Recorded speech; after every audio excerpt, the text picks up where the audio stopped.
Bonjour à toutes et à tous. Alors, toujours à la quête de la paix. Ce matin encore, nous nous présentons devant vous avec un autre numéro, toujours dans la même lancée, des conseils avec sagesse. L'autre fois, nous avons fait une liste et parmi les éléments cités, nous avons mentionné le mensonge. Il y a des personnes, il y a des gens qui sont tellement attachés au mensonge, d'autres se sont même habillés du mensonge comme un manteau, à tel point que c'est difficile pour eux de s'en débarrasser. J'aimerais procéder par poser une question avant de commencer. Qu'est-ce qui pousse, qu'est-ce qui incite souvent des gens à mentir? Donnez vos avis dans le commentaire, mais moi, je donne aussi mon avis. À mon avis, ce qui pousse souvent les gens à mentir, la raison qui pousse souvent les gens à mentir, c'est chercher à paraître. Qu'est-ce que ça veut dire? Vous savez, quand on a une crise d'identité, quand notre identité est compromise, on a du mal à se ressaisir devant les situations. Qu'est-ce que ça veut dire? La vie que nous vivons, il n'y a pas une vie embryon et une vie originale. Qu'à tout moment, il faut échanger.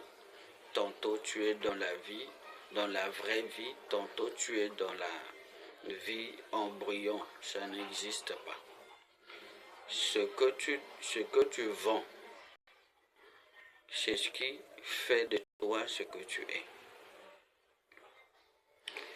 Par exemple, je viens de dire qu'il cherche à paraître. Par exemple, je donne un exemple simple.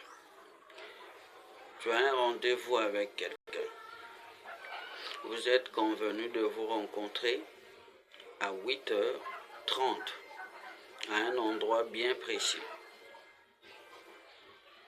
Et que toi tu es en retard, l'autre est déjà sur place. Quand il appelle pour te localiser, savoir où tu es exactement, et toi, au lieu de dire exactement où tu es, tu mens déjà en disant que non, je suis déjà à quelques mètres.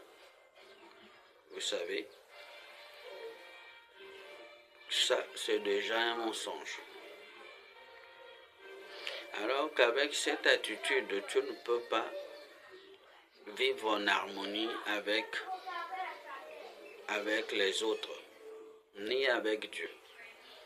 Une fois que tu mens à quelqu'un, Dieu cautionne ça comme péché. Vous savez, alors que la Bible nous demande de nous éloigner du mal et de faire le bien et de rechercher et de poursuivre la paix. Mais avec ce genre d'attitude, tu ne peux pas bâtir la paix autour de toi.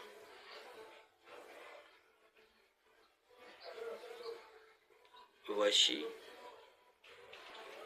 le conseil que je donne ce matin est que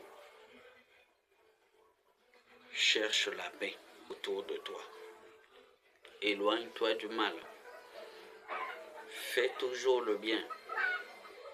Recherchez la paix. Poursuis la paix. Et c'est alors que tu seras en harmonie avec Dieu, avec ton entourage et avec toi-même. Dieu vous bénisse. Bon dimanche chez vous.